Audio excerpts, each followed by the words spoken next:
نحمده ونصلي ونسلم على رسوله الكريم اما بعد فاعوذ بالله السميع العليم من الشيطان الرجيم من همزه ونفخه ونفثه بسم الله الرحمن الرحيم يسألونك عن الأنفال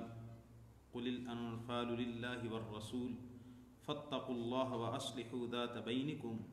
وأطيعوا الله ورسوله إن كنتم مؤمنين۔ سورہ انفال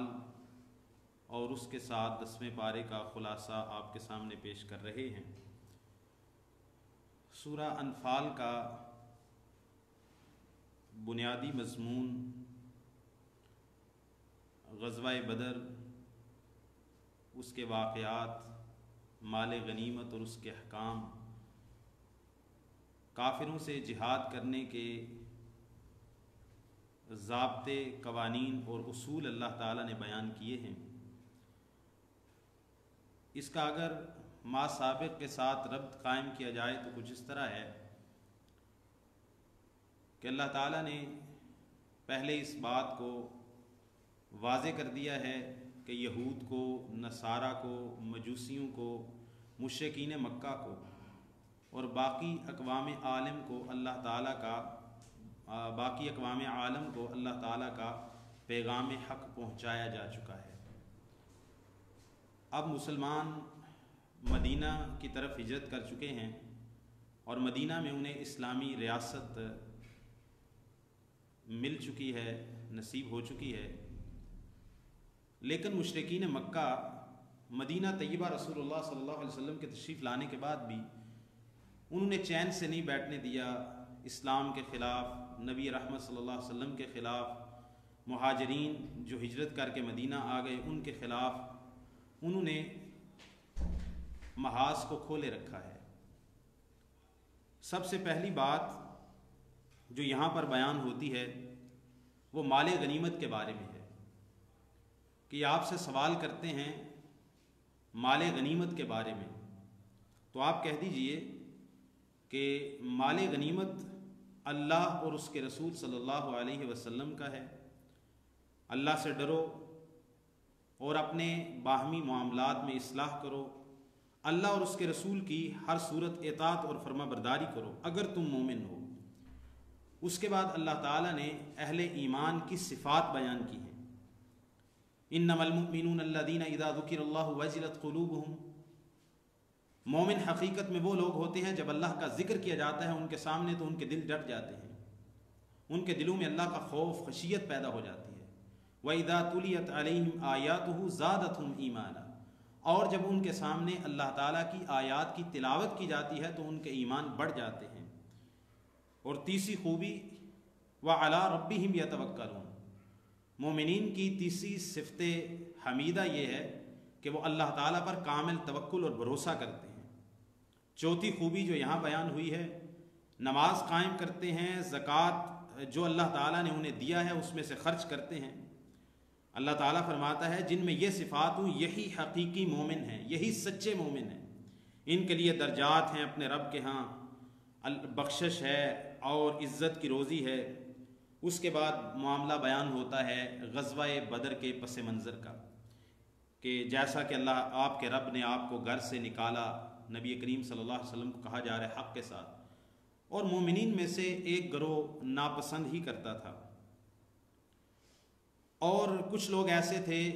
گویا کہ وہ سمجھ رہے تھے جیسے ان کو موت کی طرف دھکیلا جا رہا ہے، یعنی وہ دل کی رضا میں نہیں تھے، یا وہ سمجھتے تھے ہم کمزور ہیں، ہم تھوڑے ہیں، ہم کیسے مقابلہ کریں گے بڑے لشکر کا۔ اللہ تعالیٰ آپ کو دو گروہوں میں سے، کفار کے، مشرکین مکہ کے دو گروہوں میں سے ایک کا وعدہ دیتا تھا، اور آپ کیا چاہتے تھے؟ یعنی مسلمان یہ چاہتے تھے کہ جو ابو سفیان کا لشکر شام سے مال لے کر آ رہا ہے، غلہ لے کر آ رہا ہے، تجارتی قافلہ آ رہا ہے، وہ ہمارے ہتھے چڑھ جائے، ہم اس سے مال لے لیں، کیونکہ وہ حربی ہیں تو ان کا مال جو ہے وہ ان سے لینا اور مال لوٹنا جائز ہے۔ لیکن اللہ تعالیٰ یہ چاہتا تھا کہ اللہ تعالیٰ حق کو ثابت کر دے اپنے کلمے کے ساتھ، اور اللہ تعالیٰ کافرین کی جڑ کاٹ کے رکھ دے۔ اللہ حق کو ثابت کرنا چاہتا تھا اور باطل کو اللہ تعالیٰ باطل کو اللہ تعالیٰ گرانا چاہتا تھا، ذلیل و رسوا کرنا چاہتا تھا، اگرچہ مجرم لوگ ناپسند ہی کرتے ہیں۔ اللہ تعالیٰ فرماتے ہیں جب تم مدد طلب کرتے تھے اپنے رب سے تو اللہ تعالیٰ نے تمہاری دعا کو قبول کیا اور یہ کہا کہ میں 1000 فرشتے جو ایک دوسرے کے پیچھے آئیں گے، پے در پے آئیں گے، ان کے ساتھ تمہاری مدد کا دعویٰ کرتا ہوں۔ پیچھے سورہ آل عمران میں 3000 اور اس کے بعد 5000 کا عدد بھی گزر چکا ہے۔ گویا کہ اللہ تعالیٰ نے 1000 کا وعدہ کیا، پھر مزید اللہ تعالیٰ نے مومنوں کی تثبیت قلب کے لیے 3000 کا وعدہ کیا، پھر 5000 کا وعدہ کیا۔ یعنی یہ اللہ تعالیٰ کی مشیت میں ہے، اللہ تعالیٰ 1000 فرشتے نازل کرے، اگر آپ چاہتے ہو اللہ 3000 فرشتے نازل کرے گا، اللہ 5000 فرشتے نازل کرے گا، لیکن اللہ تعالیٰ تمہیں فتح تمہاری یقینی بنا دے گا۔ اللہ تعالیٰ نے اس فرشتوں کے نازل کرنے کو اور غزوہ بدر کو مومنوں کے لیے اللہ تعالیٰ نے خوشخبری بنا دیا ہے، اور مدد صرف اللہ تعالیٰ، ما فوق الاسباب ومن نصر الا من عند اللہ، ما فوق الاسباب مدد صرف اور صرف اللہ کے ہاں سے ہو سکتی ہے۔ ہاں ما تحت الاسباب انسان بھی انسان کی مدد کر سکتا ہے۔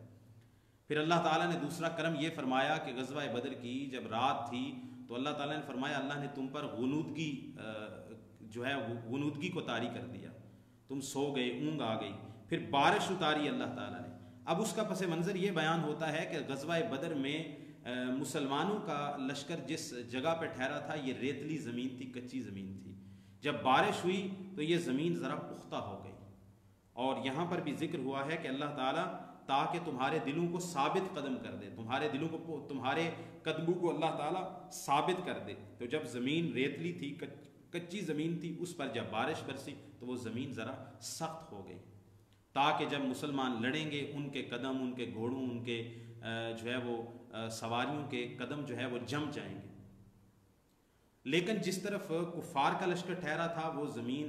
پختہ تھی، میدان تھا، جب بارش ہوئی تو وہاں بھی کیچڑ ہو گیا اور ان کے لیے پھسلن ہو گئی۔ تو اس اللہ تعالیٰ نے بارش کو بھی تاکہ تم نہا لو، پاک ہو جاؤ، اور بارش جب بندہ نہا لیتا ہے ویسے بھی تو وہ تر و تازہ ہو جاتا ہے۔ ایک تو تمہیں اونگ آ گئی، غنودگی آ گئی، نیند آ گئی، اس سے بھی جب تم اٹھے تو تر و تازہ تھے، تمہارے دلوں کے اندر کسی قسم کا خوف و خدشہ باقی نہیں رہا تھا۔ اور دوسرا بارش اتارنے کے ساتھ تمہارے قدم بھی زمین پر جما دیے، اور دوسرا اللہ تعالیٰ نے بارش کے ساتھ تمہیں ایک طرح کی راحت اور اطمینان اللہ تعالیٰ نے عطا کیا ہے۔ پھر اللہ تعالیٰ نے فرشتوں کی طرف وحی کی کہ میں تمہارے ساتھ ہوں، لہٰذا تم مومنوں کے دلوں کو ثابت کرو، مومنوں کے دلوں کے اندر ایک طرح کی تثبیت پیدا کرو، اور میں کافروں کے دلوں کے اندر روب ڈال دوں گا، لہٰذا تم ان کی گردنوں پہ مارو، ان کے ایک ایک پور اور جوڑ پہ مارو۔ کیوں؟ کیونکہ اللہ اور اس کے رسول کی انہوں نے نافرمانی کی، اللہ اور اس کے رسول کے مقابلے میں لڑنے کے لیے آئے ہیں کفار۔ اللہ تعالیٰ نے فرمایا ہے اے مومنو جب تمہارا کفار سے مٹ بھیڑ ہو تو پھر تم پیٹ پھیر کے مت بھاگو، اور جو کفار سے مٹ بھیڑ کے بعد پیٹ پھیر کے بھاگے گا سوائے اس کے کہ کوئی جنگی چال کے طور پر اگر وہ سائیڈ سے آ رہا ہے تو اپنے لشکر سے نکل کر، اپنے گروہ سے نکل کر وہ پیچھے سے حملہ کرنا چاہتا ہے سائیڈ سے، تو وہ ایک جنگی چال ہو سکتی ہے، لیکن ویسے اگر وہ پیٹ پھیر کے بھاگتا ہے تو اللہ تعالیٰ نے فرمایا ہے کہ یہ اللہ تعالیٰ کے غصے کے ساتھ لوٹا ہے، اللہ کے غیظ کے ساتھ لوٹا ہے۔ اللہ تعالیٰ نے فرمایا حقیقت کے اندر تم نے کفار کو بدر میں قتل نہیں کیا، اللہ تعالیٰ نے ان کو مارا ہے، کیونکہ اللہ کی مدد اتری تھی، تمہارے پاس تو کچھ نہیں تھا۔ اور اے میرے محبوب صلی اللہ علیہ وسلم جو آپ نے مٹی پھینکی تھی اپنے ہاتھوں کے اندر لے کے، وہ آپ نے نہیں بلکہ اللہ تعالیٰ کی توفیق اور اللہ تعالیٰ کی مدد سے وہ پھینکی گئی تھی، اور اس کے اندر جو تاثیر تھی وہ بھی اللہ تعالیٰ کی مدد اور نصرت کی تھی۔ اللہ تعالیٰ نے پھر فرمایا اے لوگو جو ایمان لائے ہو اللہ اور اس کے رسول کی اطاعت کرو، اور اللہ اور اس رسول صلی اللہ علیہ وسلم سے پیچھے نہ ہٹو، آپ سے منہ نہ موڑو اس حال میں کہ تم سن رہے ہو۔ اللہ تعالیٰ نے فرمایا ہے کہ یاد کرو اس وقت کو جب تم بہت تھوڑے تھے، بہت کمزور تھے، ناتواں تھے، اور تم ڈرتے تھے کہ لوگ تمہیں روند ڈالیں گے، تو پھر اللہ تعالیٰ نے تمہیں پناہ دی، اور اللہ تعالیٰ نے تمہاری تائید کی، تمہاری نصرت کی اللہ تعالیٰ نے، اور تمہیں اللہ تعالیٰ نے پاکیزہ چیزوں میں سے رزق دیا تاکہ تم شکر کرو۔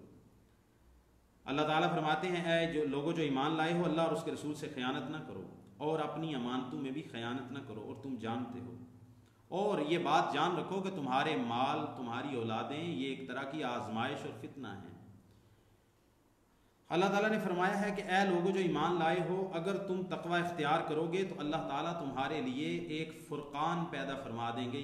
یعنی حق و باطل میں فرق کرنے کا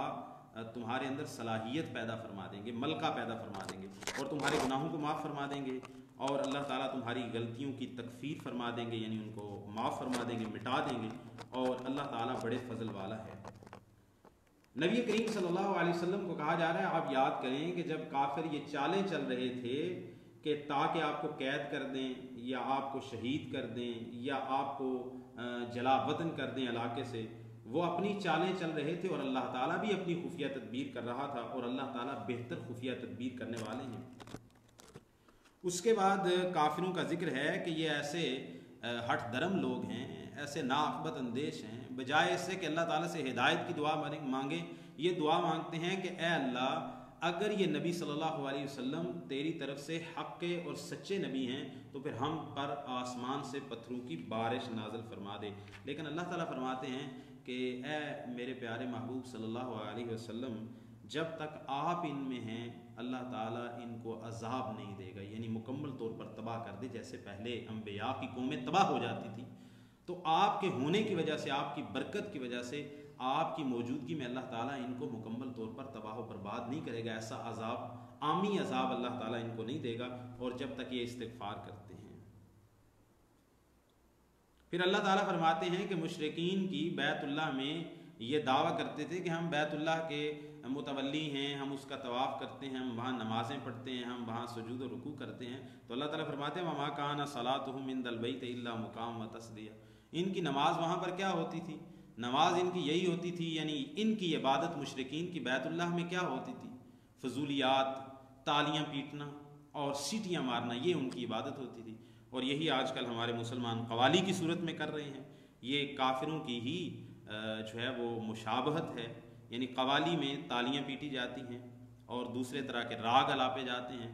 اور اس قوالی کو صوفیاء کا کلام سمجھ کے اور ان کا طریقہ سمجھ کے یا اس کو نیکی سمجھ کے کیا جاتا ہے، حالانکہ یہ سب کچھ منع ہے۔ تو یہ تو کفار کیا کرتے تھے، تالیاں پیٹنا اور سیٹیاں مارنا، اس کو وہ عبادت سمجھتے تھے۔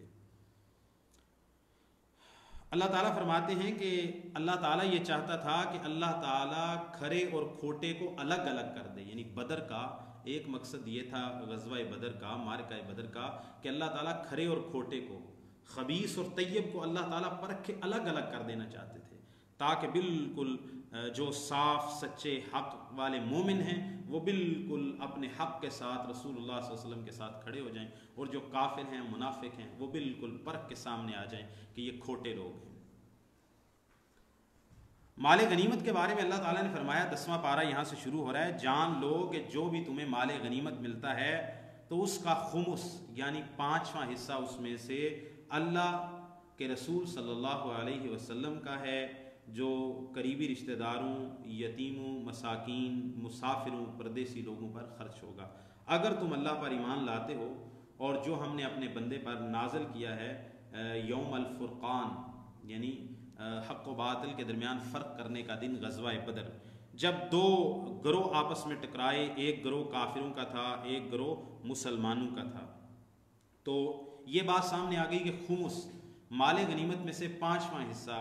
اللہ کے رسول صلی اللہ علیہ وسلم، آپ کے اہل بیت، اور جہاں پر آپ صلی اللہ علیہ وسلم اسے خرچ کریں، قریبی رشتہ داروں میں، یتیموں میں، مساکین میں اور مسافروں میں، وہ رسول اللہ صلی اللہ علیہ وسلم کی ثواب دید ہے۔ اس کے بعد اللہ تعالیٰ نے فرمایا ہے کہ تمہارا تو یہ ارادہ تھا کہ غیر شان و شوکت کے جو اسلحے سے لیس لشکر نہیں ہے وہ ہمارے ہتھے چڑھ جائے،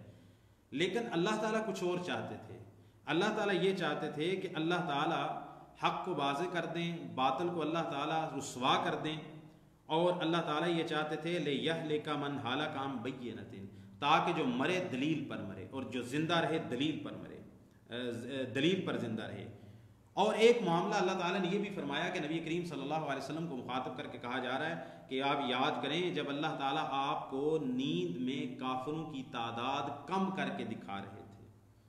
اور اگر یعنی ان مسلمانوں کو، نبی کریم صلی اللہ علیہ وسلم کی ذات کے بارے میں تو یہ نہیں ہے، لیکن مومنین گویا کہ مراد ہیں اس سے باقی، اگر ان کو تعداد زیادہ نظر آتی یا زیادہ دکھائی جاتی تو گویا کہ جو ہے وہ اس میں ان کے دل بیٹھ جاتے اور آپس میں تنازع کرنے لگ جاتے معاملے کے اندر. لیکن اللہ تعالیٰ نے مومنین کو خواب کے اندر، نیند کے اندر، جب بدر کی پہلی رات میں نیند اللہ تعالیٰ نے اڑا دی تھی، نیند کی چادر، تو اس میں کافروں کی تعداد کو نیند میں کم کر کے دکھایا، اور کافروں کے ساتھ یہ معاملہ کیا کہ کافروں کو بھی اللہ تعالیٰ نے مومنین کی تعداد کم کر کے دکھائی، یعنی کافر بھی مومنین کی تعداد کو کم کر کے دیکھ رہے تھے. اب ایسا کیوں ہے؟ ایسا اس لیے ہے کہ اگر اللہ تعالیٰ ان کو مومنین کی تعداد زیادہ کر کے دکھاتے تو کافر بھاگ جاتے، تو پھر معرکہ حق و باطل بپا نہ ہو جاتا، بھاگ جاتے. لیکن اللہ تعالیٰ نے تو ان کو گھیر کر، اور اللہ تعالیٰ نے چونکہ حق کو واضح کرنا تھا اور اللہ تعالیٰ نے کفر کی اور باطل کی اللہ نے جڑیں کاٹنی تھی، اس لیے اللہ تعالیٰ نے کافروں کو بھی نیند کے اندر مومنین کی تعداد کم کر کے دکھائی. دوسری بات اللہ تعالیٰ نے یہ فرمائی ہے کہ اللہ اور اس کے رسول کی اطاعت کرو اور آپس میں تنازع نہ کرو، بزدل ہو جاؤ گے اور تمہاری ہوا اکھڑ جائے گی. صبر کرو، اللہ صبر کرنے کے ساتھ ہے. ایک معاملہ یہ بھی پیش آیا کہ شیطان غزوہ بدر میں کافروں کے ساتھ آیا اور شیطان نے ان کے اعمال کافروں کو بڑے مزین کر کے دکھائے. تمہاری تعداد زیادہ ہے، اسلحے سے لیس ہو. مدینہ والوں کے پاس کچھ بھی نہیں ہے، تعداد بھی کم ہے، پوری تلواریں بھی نہیں ہیں، تیر بھی نہیں ہے، کمان بھی نہیں ہے، ڈالیں بھی نہیں ہیں، اور یہ لڑ بھی نہیں سکتے. تمہاری تعداد بھی بہت زیادہ ہے اور تمہارے پاس اسلحہ بھی پورا ہے، تم پوری قوت سے آئے ہو. تو لہٰذا ان کے لیے بڑا ان کو بڑھا چڑھا کے ان کے دلوں کے اندر شیطان نے معاملہ کیا، وسوسہ ڈالا. اچھا، جب آپس میں، اور شیطان نے ان سے یہ کہا کافروں کو قال لا غالب لکم اليوم من الناس، آج لوگوں میں سے تمہارے اوپر کوئی غالب نہیں آ سکتا. یہ قریش مکہ کو اور جو مشرکین مکہ لڑنے کے لیے ان کے دلوں میں شیطان نے یہ بات ڈالی. لیکن جب آمنے سامنے دونوں لشکر آئے تو شیطان اپنی ایڑی پر بھاگ گیا، وہاں سے کھسک گیا اور کہا انی بری منکم، میں تم سے بیزار ہوں، میرا تم سے کوئی تعلق نہیں، جو میں دیکھ رہا ہوں وہ تم نہیں دیکھ رہے. گویا کہ شیطان جو ابلیس تھا وہ فرشتوں کو دیکھ رہا تھا 1000 یا 3000 یا 5000، لیکن مشرکین مکہ تو ان کو نہیں نہ دیکھ رہے تھے. اس کے بعد اللہ تعالیٰ نے فرمایا ہے کہ اے میرے محبوب، اگر آپ دیکھ لیں کہ جب کافروں کو فرشتے موت دیتے ہیں، جب ان کے پاس موت کا وقت آتا ہے تو کافر ان کی چہروں پر، ان کی پیٹھوں پر کافر مارتے ہیں گرزوں کے ساتھ، ان کو سخت سزا دیتے ہیں جب ان کی روح قبض کرنے کا وقت آتا ہے. اس کے بعد اللہ تعالیٰ نے یہ فرمایا ہے وَأَعِدُّوا لَهُم مَّا اسْتَطَعْتُم مِّن قُوَّةٍ وَمِن رِّبَاطِ الْخَيْلِ تُرْهِبُونَ بِهِ عَدُوَّ اللَّهِ وَعَدُوَّكُمْ. اللہ کے راستے میں کفار سے جہاد و قتال کرنے کے لیے پوری قوت تیار کرو، استعداد تیار کرو. تمہارے پاس گھوڑے، اسلحہ اور جو بھی جنگی ساز و سامان ہے اس کی تیاری کرو. اور یہ ہر مسلم اسٹیٹ کا اور ہر مسلم ملک کا اور اس کے حکمران کی یہ ذمہ داری ہے کہ اپنے اسلامک اسٹیٹ کے دفاع کے لیے، مسلمانوں کے دفاع کے لیے، دین اسلام کے دفاع کے لیے جتنی ہو سکے اسلحہ کے انبار لگائے اور اسلحہ اکٹھا کرے. کبھی بھی کافروں سے پالا پڑ سکتا ہے، اس معاملے کے اندر ذرا برابر بھی کسی قسم کی کوتاہی نہیں کرنی چاہیے. وہ لوگ سخت غلطی پر ہیں جو متجدد ہیں یا پھر دنیا داری سے زیادہ متاثر ہو جاتے ہیں، وہ کہتے ہیں اتنا بجٹ تو ہم فوج کو دے دیتے ہیں. بھائی فوج کو یہ بجٹ دینا ہے کیونکہ جب بھی کڑا وقت آئے حقیقی مدد تو اللہ تعالیٰ کی طرف ہے، لیکن اللہ تعالیٰ نے یہ کہا ہے کہ تم ظاہری اسباب کو لازم پکڑو. اللہ حکم دے رہے ہیں وَأَعِدُّوا لَهُم مَّا اسْتَطَعْتُم مِّن قُوَّةٍ، جتنی طاقت ہے کافروں کے مقابلے میں اپنی طاقت تیار کرو، گھوڑے باندھ کے رکھو. آج کل کے ہمارے پاس ٹینک، اسلحہ بردار جہاز اور اس طرح ہماری نیوی، ہماری آرمی، ہماری فضائیہ، یہ جتنا ہو سکے اس کو قوت دینی چاہیے، جتنا بجٹ ہو سکے ایک ملک کے پاس اس پر خرچ کرنا چاہیے. اسلامی ملک کی ضرورت ہے، یہ مسلمانوں کی ضرورت ہے. اللہ تعالیٰ فرماتے ہیں کیا میرے محبوب صلی اللہ علیہ وسلم اگر آپ زمین میں جو کچھ بھی ہے وہ خرچ کر ڈالتے تو آپ مومنوں کے دلوں میں تالیف پیدا نہ کر سکتے. یہ اللہ تعالیٰ کی رحمت تھی کہ اللہ تعالیٰ نے ان کے دلوں کو ملا دیا، دلوں کو جوڑ دیا، دلوں میں تعریف پیدا کر دی. پھر اللہ تعالیٰ فرما رہے ہیں یا ایھا النبی حرض المؤمنین علی القتال، اے میرے محبوب آپ مومنوں کو قتال، جہاد، لڑائی پر ابھاریے. دوسری بات اللہ تعالیٰ نے یہ فرمائی ہے، یہ شروع میں حکم تھا غزوہ بدر کے موقع پر، کہ اگر تمہارے 10 لوگ ہوں، تمہارے پاس 20 لوگ ہوں، 20 مومنوں کو 200 کافروں پر غالب آنا چاہیے، یعنی اپنے سے 10 گنا بڑے لشکر کی اگر جماعت ہے تو اس پر غالب آنا چاہیے۔ اور اگر 1000 ہو، اگر تم 100 ہو تو 1000 پر غالب آنا چاہیے۔ پھر اللہ تعالیٰ نے غزوہ بدر کے بعد اس میں تخفیف کر دی، فرمایا اب اللہ تعالیٰ نے تمہارے اوپر تخفیف کر دی ہے۔ اللہ تعالیٰ فرماتے ہیں اگر تمہارے 100 صبر کرنے والے لوگ ہوں تو انہیں 200 کے مقابلے میں بھاگنا نہیں چاہیے، 200 کا مقابلہ تمہیں کرنا پڑے گا، یعنی اپنے سے دگنے دشمن کا۔ اور اللہ کا فضل و کرم ہے، میں پاکستانی افواج کو اور پاکستانی قوم کو اور اسلام کے اس قلعے کو، ہماری تعداد ہمارا جو ازلی دشمن ہے بھارت انڈیا، اس کے مقابلے میں ہمیشہ کم رہی ہے، لیکن الحمدللہ ہماری قوم، ہمارے لوگ، یہ پاکستان کی ریاست اور اس کے افراد مسلمان اور افواج پاکستان، ان کا جو ماٹو جہاد کا ہے، ہماری تعداد ان سے جو ہے وہ 1/3 کم ہے، یا ہماری تعداد ان سے جو ہے وہ 2 گنا کم بھی ہو سکتی ہے، اسلحے کے لحاظ سے بھی، افرادی قوت کے لحاظ سے بھی، لیکن الحمدللہ ہمارے اندر جرأت موجود ہے، شجاعت موجود ہے، اللہ تعالیٰ کی مدد اور نصرت کی ہمیں امید ہے۔ تو اللہ تعالیٰ نے یہ فرمایا ہے کہ اگر تم 100 ہو تو تمہیں 200 پر غالب آنا چاہیے، یعنی اپنے سے ڈبل دشمن پر غالب آنا چاہیے۔ اگر تمہارا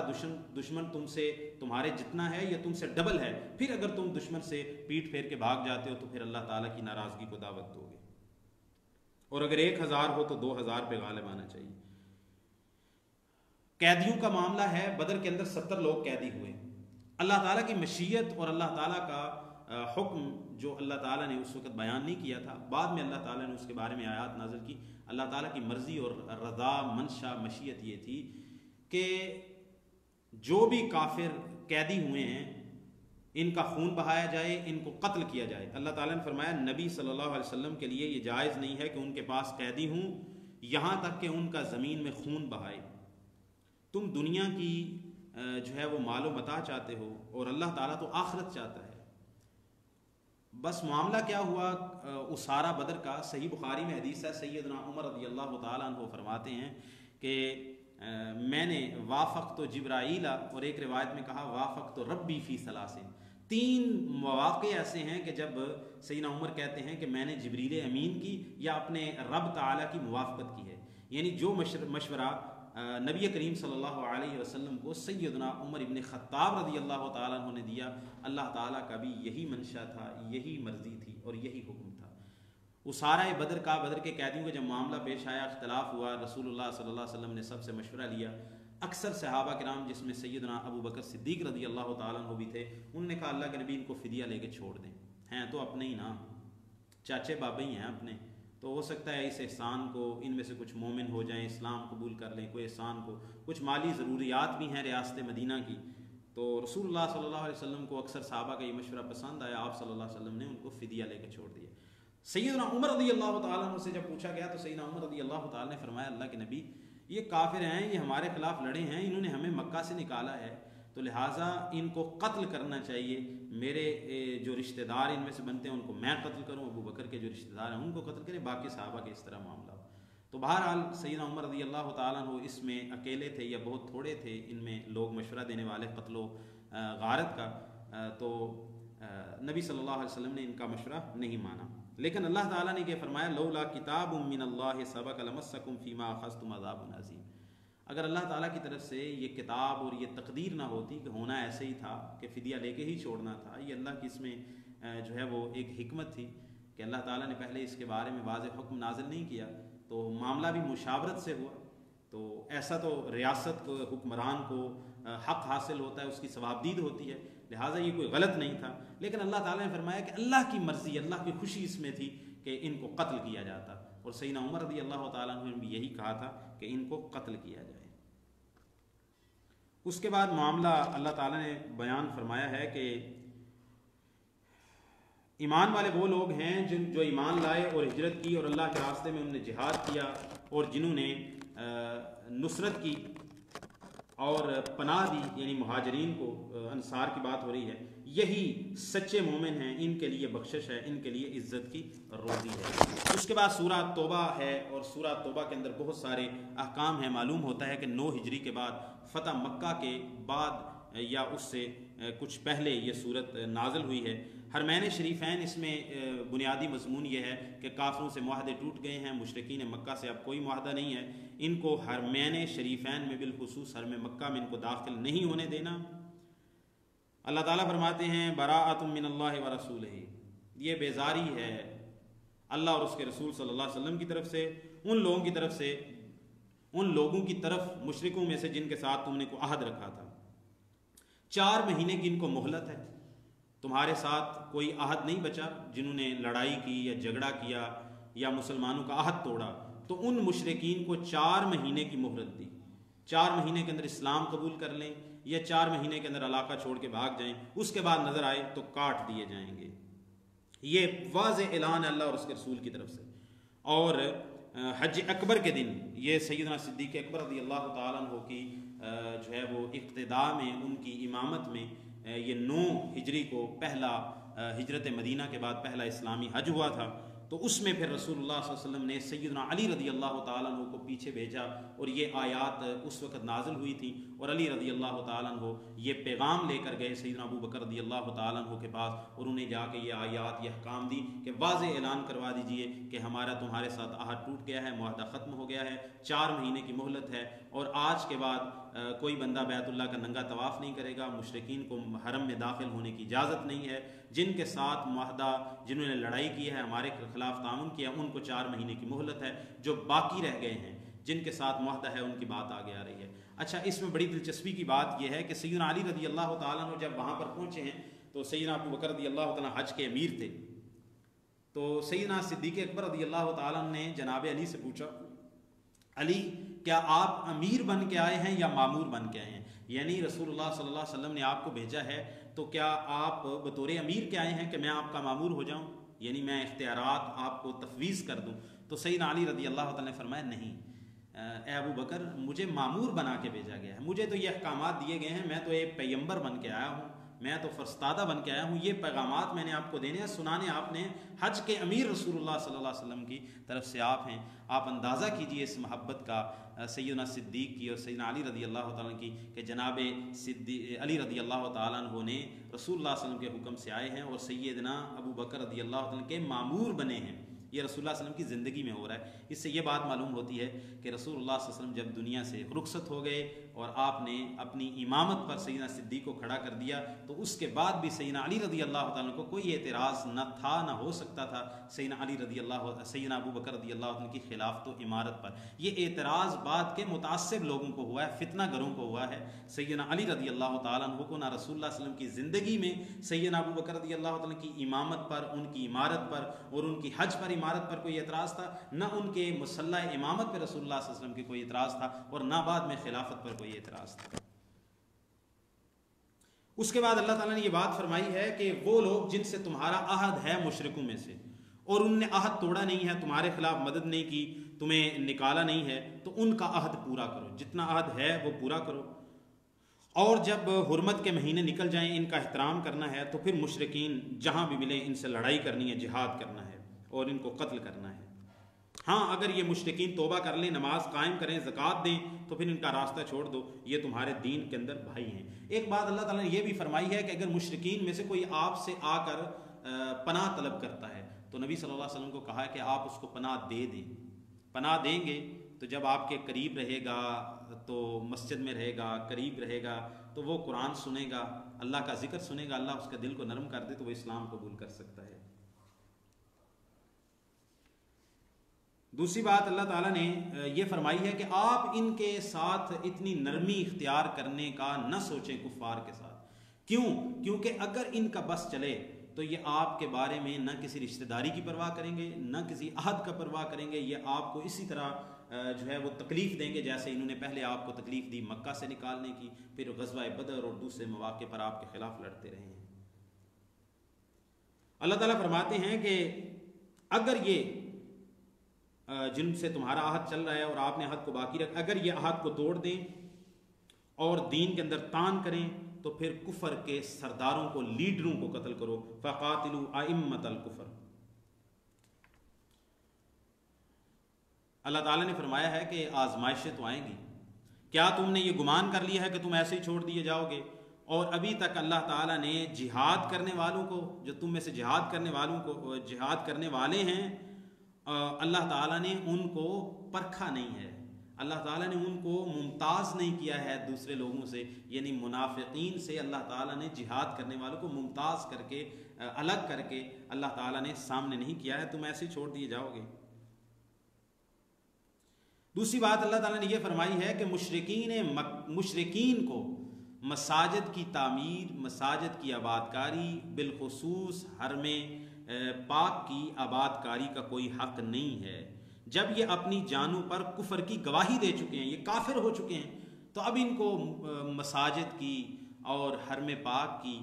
تعمیر کا، آباد کاری کا اور اس کی جو ہے وہ ولایت ان کو دے دی جائے، ایسا نہیں ہو سکتا. اللہ تعالیٰ نے فرمایا ہے کہ انما یعمر مساجد اللہ من آمن باللہ والیوم الاخر. مساجد کو، اللہ کے گھروں کو حقیقت میں وہ آباد کرتے ہیں، وہ تعمیر کرتے ہیں جو اللہ اور یوم آخرت پر ایمان لاتے ہیں، نماز قائم کرتے ہیں، زکوٰۃ دیتے ہوں اور اللہ کے سوا کسی سے نہیں ڈرتے ہوں. یعنی مساجد کی آباد کاری. اور میں یہ بات نقطے کے طور پر کہہ دیتا ہوں کہ ہمیں یہ سوچنا چاہیے مسلمانوں کو کہ ہماری مساجد کے انتظامات کے اندر اور بہت ساری خرابیاں ہیں. مساجد خیر کے مراکز ہونے کے باوجود وہاں پر وہ خیر نہیں نظر آتی جو آنی چاہیے مسلمانوں کی. وجہ کیا ہے کہ ہماری مساجد کی عام طور پر انتظامیہ کے اندر فساق و فجار لوگ گھسے ہوئے ہیں، اپنے مال کے زور پر، اپنے جو ہے وہ حسب و نسب کے زور پر، یا اپنی کسی آباء و اجداد کی چودراہٹ کے جو ہے وہ زوم کے اندر. اللہ تعالیٰ فرماتا ہے کہ اللہ تعالیٰ کی مسجدوں کو آباد وہ لوگ کریں گے جن کا ایمان ہو، اللہ پر، یوم آخرت پر پکے نمازی ہوں، زکوٰۃ دینے والے ہوں، اللہ کے علاوہ کسی سے ڈرنے والے نہ ہوں.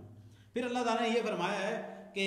یہ مشرکین مکہ کہتے تھے کہ ہم حاجیوں کو پانی پلاتے ہیں، ہم بیت اللہ کی بڑی خدمت کرتے ہیں، حاجیوں کی خدمت کرتے ہیں. اور اسی طرح کوئی بندہ یہ بھی کہہ سکتا ہے حاجیوں کی خدمت کرنا، مسلمان بھی ہو تو بہت بڑی خدمت ہے. لیکن اللہ تعالیٰ نے یہ فرمایا ہے اجعلتم سقایۃ الحاج و عمارۃ المسجد الحرام. کیا تم نے حاجیوں کو پانی پلانا اور مسجد حرام کی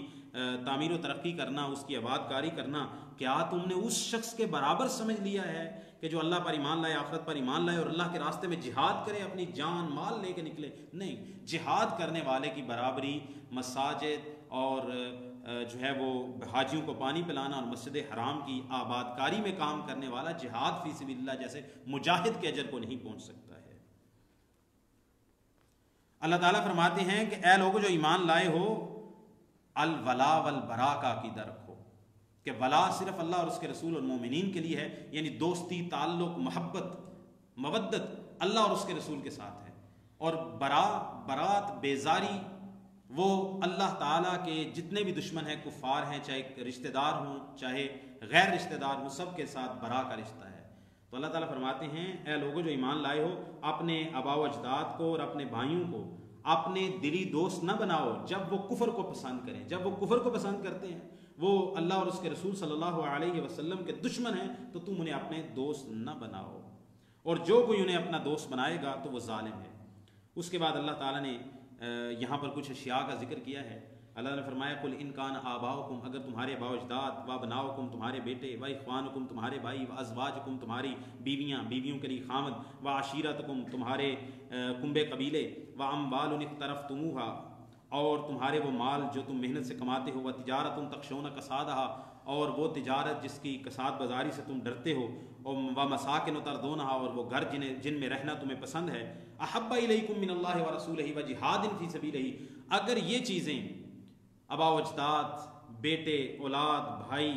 بیویاں، بیویاں کے لیے شوہر اور تمہارے خاندان، قبیلے، مال، تجارت، یہ چیزیں دنیاوی چیزیں اگر تمہیں اللہ اور اس کے رسول صلی اللہ علیہ وسلم اور اللہ کے راستے میں جہاد کرنے سے زیادہ پسند، محبوب ہو گئے ہیں، تو پھر تم انتظار کرو یہاں تک کہ اللہ تعالیٰ کا امر آ جائے، یعنی اس کا عذاب آ جائے. اللہ تعالیٰ فاسق لوگوں کو ہدایت نہیں دیتے. حنین کا تذکرہ ہے. اللہ تعالیٰ فرماتے ہیں یاد کرو کہ اللہ تعالیٰ نے کئی مواقع پر تمہاری مدد کی ہے، اور ایک وقت تو حنین کے موقع پر بھی تمہاری مدد کی تھی جب تم مومنوں کو، مسلمانوں کو اپنی کثرت نے کثرت کے اندر تم اترا رہے تھے کہ ہم آج بہت زیادہ ہیں، تو تمہاری کثرت تمہارے کچھ کام نہیں آئی، زمین پر تم پر تنگ آ گئی، پھر تنگ ہو گئی، پھر تم پیٹ پھیر کر بھاگ گئے۔ پھر اللہ تعالیٰ نے اپنی سکینت نازل کی اپنے رسول پر اور مومنوں پر، اور اللہ تعالیٰ نے وہ لشکر اتارے جو تم نے دیکھے نہیں ہیں، اور اللہ تعالیٰ نے کافروں کو عذاب دیا اور تمہیں حنین میں فتح ہو گئی۔ اللہ تعالیٰ نے فرمایا یا ایھا الذین آمنوا انما المشرکون نجس فلا یقربوا المسجد الحرام بعد عامہم ھذا، اے ایمان والو مشرک نجس پلید ہیں حکمی طور پر، لہٰذا آج کے بعد یہ مسجد حرام کے قریب نہیں پھٹکنے چاہیے اس سال کے بعد۔ اس کے بعد اللہ تعالیٰ یہ فرماتے ہیں کہ کفار کا ایک یہ بھی معاملہ ہے، یا تو ان کو قتل کیا جائے گا، لڑائی کی جائے گی، اسلامی حکومت ان کے خلاف لڑے گی۔ اگر یہ لڑائی سے بچنا چاہتے ہیں دو ہی طریقے ہیں، یا اسلام قبول کر لیں یا پھر حتی یعطوا الجزیۃ عن ید وہم صاغرون، اور ذلیل ہو کے رسوا ہو کے اسلامی حکومت کو جزیہ دیں یا پھر قتل ہوں گے۔ یہود و نصارہ کے دو کفری عقیدے کا تذکرہ ہے۔ وقالت الیہود عزیر ابن اللہ، یہودیوں نے کہا عزیر اللہ کا بیٹا ہے، نصارہ نے کہا مسیح عیسیٰ بن مریم اللہ کے بیٹے ہیں۔ اللہ تعالیٰ نے فرمایا یہ ان کے منہ کی باتیں ہیں، اور یہ کافر لوگوں کے قولوں کے بعد کی جو ہے وہ ریس کر رہے ہیں۔ اتخذوا احبارهم ورهبانهم اربابا من دون اللہ، یہود و نصارہ نے اپنے درویشوں کو اور اپنے علماء کو اللہ کے سوا رب بنا لیا، اور عیسیٰ بن مریم کو بھی اللہ کے سوا رب ہی سمجھ لیا۔ عدی بن حاتم رسول اللہ صلی اللہ علیہ وسلم کے پاس آئے، انہوں نے کہا محبوب ہم نے تو اپنے علماء اور درویشوں کو رب نہیں بنایا تھا، ہم تو ان کی عبادت نہیں کرتے تھے۔ نبی کریم صلی اللہ علیہ وسلم نے فرمایا بتاؤ کہ جس چیز کو وہ حلال کہتے تم حلال سمجھتے تھے؟ فرمایا ہاں۔ جس کو وہ حرام کہتے تم حرام سمجھتے تھے؟ ہاں۔ آپ نے فرمایا حلال و حرام کا اختیار علماء اور درویشوں کو دے دینا، یہی تو انہیں رب بنانا ہے، کیونکہ حلال و حرام کا اختیار اللہ کے پاس ہے۔ جب آپ انسانوں کو دے دیتے ہیں، علماء درویشوں مفتیوں کو، اور ان کے فتووں پہ چلنا شروع کر دیتے ہیں، اللہ اور اس کے رسول صلی اللہ علیہ وسلم کے احکامات کو چھوڑ دیتے ہیں، تو یہ انہیں رب بنانا ہے۔ اچھا، یریدون ان یطفئوا نور اللہ بافواہہم، یہ چاہتے ہیں کافر لوگ کہ اللہ تعالیٰ کے نور کو یعنی دین اسلام کو اپنی پھونکوں کے ساتھ بجھا دیں، اور اللہ تعالیٰ اس بات کا انکار کرتا ہے۔ اللہ تعالیٰ تو اپنے نور کو پورا کرے گا، دین اسلام کو غالب کرے گا، اگرچہ کافر لوگ ناپسند کرتے رہیں۔ والذی ارسل رسولہ بالہدی ودین الحق لیظہرہ علی الدین کلہ، وہ اللہ وہ ذات ہے جس نے اپنے رسول کو حق کے ساتھ بھیجا ہے، اور اللہ تعالیٰ ہدایت کے ساتھ اور دین حق کے ساتھ بھیجا ہے، اور اللہ تعالیٰ اس دین کو تمام ادیان پر غالب کریں گے، اگرچہ مشرک لوگ ناپسند ہی کرتے ہوں۔ اچھا، یہ درویش اور یہ جو علماء لوگ ہیں، یعنی کہہ لیں علماء سو، یہ لوگوں کا مال ناحق طریقے سے کھاتے ہیں، یعنی غلط فتوے دیتے ہیں، مال کماتے ہیں۔ اچھا، طلاق ثلاثہ ہو گئی ہے، کوئی حل نہیں ہے، ہمارے پاس آ جائیں، فتویٰ لکھ کے دیتے ہیں، حلالہ بھی ہو جائے گا اور آپ کا معاملہ بھی ٹھیک ہو جائے گا، اور مفتی صاحب کی جیب بھی گرم ہو جائے گی۔ یعنی یہ لوگ، اللہ تعالیٰ نے فرمایا کہ یا ایھا الذین آمنوا ان کثیرا من الاحبار والرہبان، بہت سارے یہ علماء سو اور بہت سارے درویش لوگ لوگوں کا مال باطل طریقے سے کھاتے ہیں اور اللہ کے راستے سے روکتے ہیں، اللہ کے راستے سے روکتے ہیں۔ اور وہ بھی ایسے ہی کرتے تھے، وہ یہودیوں کے درویش اور مولوی جو بندہ جاتا اس کو وہ اس کی پسند کا فتویٰ دے دیتے، اللہ اور اس کے رسول صلی اللہ علیہ وسلم کے اللہ کے احکامات کو، توریت انجیل کے احکامات کو پس پش ڈال دیتے۔ آج یہاں پر بھی لوگ موجود ہیں، سود کی حلال کے فتوے دیے جا رہے ہیں، بیمہ پالیسی کے حلال ہونے کے فتوے دیے جا رہے ہیں، اور طرح طرح کے دوسرے فتوے بانٹے جا رہے ہیں۔ کیوں؟ پیسے لینے کے لیے 5,000 میں فتویٰ، 10,000 میں فتویٰ، 50,000 میں فتویٰ۔ تو اللہ تعالیٰ فرماتے ہیں اللہ کے راستے سے روکتے ہیں۔ پھر اللہ تعالیٰ نے وعید سنائی ہے ان لوگوں کو جو سونا چاندی اور مال جمع کر کے رکھتے ہیں اور زکوٰۃ نہیں دیتے۔ والذین یکنزون الذھب والفضة ولا ينفقونها فی سبیل اللہ، جو لوگ سونا چاندی جمع کر کے خزانہ بنا کے رکھتے ہیں اور اسے خرچ نہیں کرتے اللہ کے راستے میں، انہیں دردناک عذاب کی بشارت دے دو۔ قیامت کے دن اس سونے چاندی کو آگ میں تپایا جائے گا، جہنم کی آگ میں، پھر اس کو تپا کے، اس سونے چاندی کو جیسے سلائی کو تپا کے ان کی پشتوں پر، ان کی پیشانیوں پر اور ان کی جو ہے وہ پہلوؤں پر داغ لگائے جائیں گے، اس سونے چاندی، تپائے ہوئے سونے چاندی کے، اس کی سلاخوں کے، اس کی سلائیوں کے، اور کہا جائے گا یہی ہے وہ جو تم سونا چاندی جمع کر کے رکھتے تھے اور اللہ کے راستے میں خرچ نہیں کرتے تھے، اب چکھو اس کا عذاب جو تم جو جمع کر کے رکھتے تھے سونا چاندی،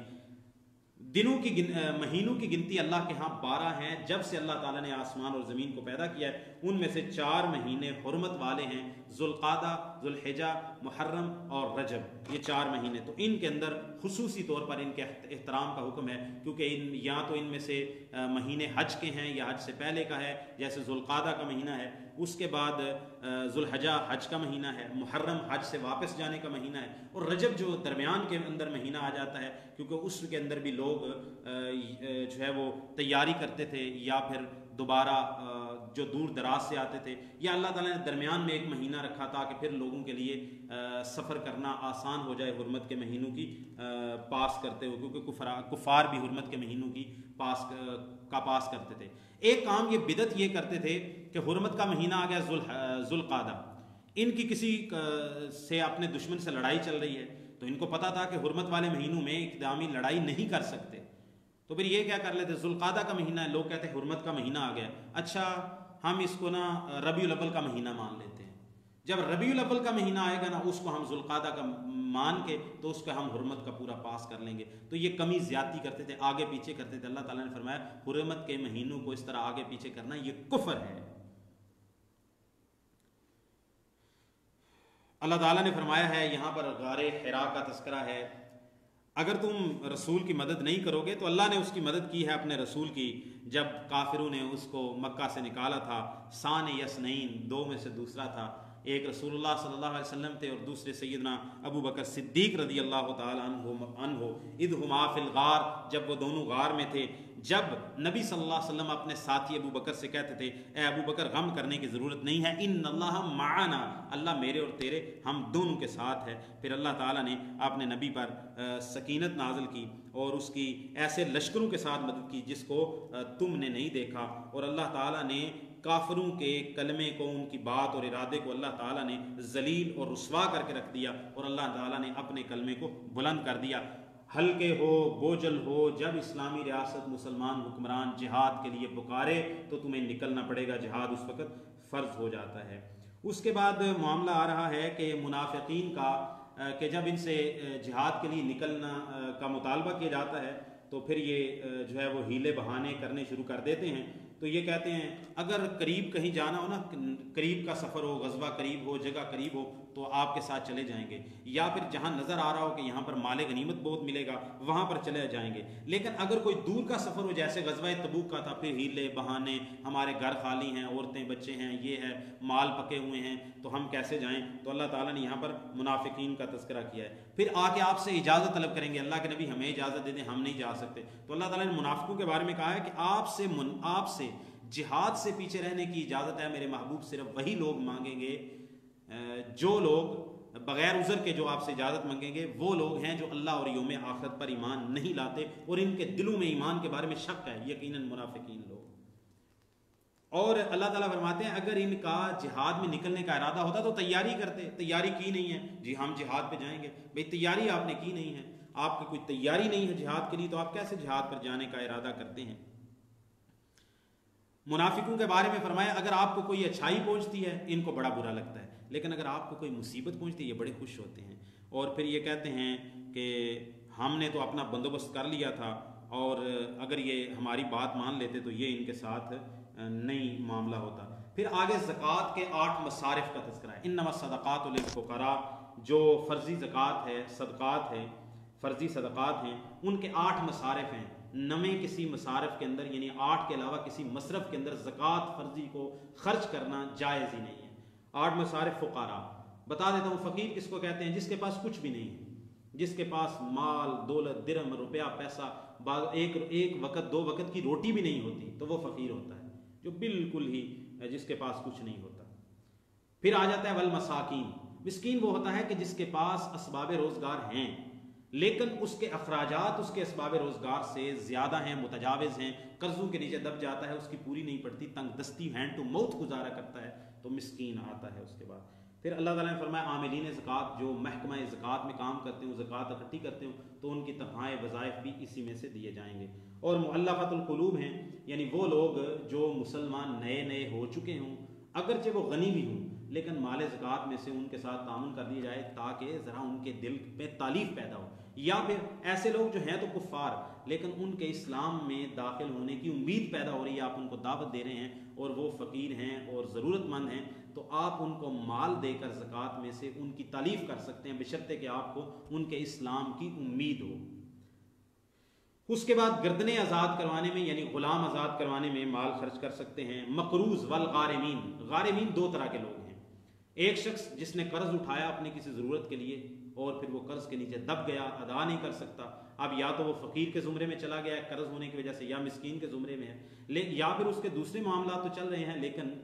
قرض اس کے اوپر بہت بڑا بوجھ ہے جو ادا نہیں کر سکتا، تو مقروض کو زکوٰۃ کے مال میں سے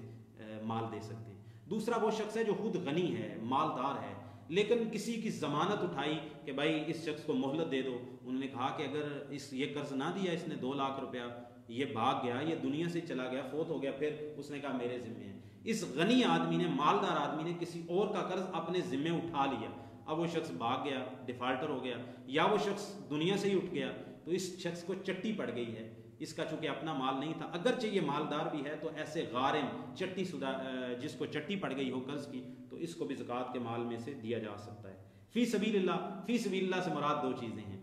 ایک جہاد ہے اور دوسرا حج ہے۔ جہاد فی سبیل اللہ سے مراد نص کے ساتھ، قرآن مجید کی نص کے ساتھ جہاد فی سبیل اللہ ہے، اور صحیح حدیث کے مطابق جو صحیح بخاری میں ہے اس کے مطابق حج بھی آ سکتا ہے کہ ایک صحابی کو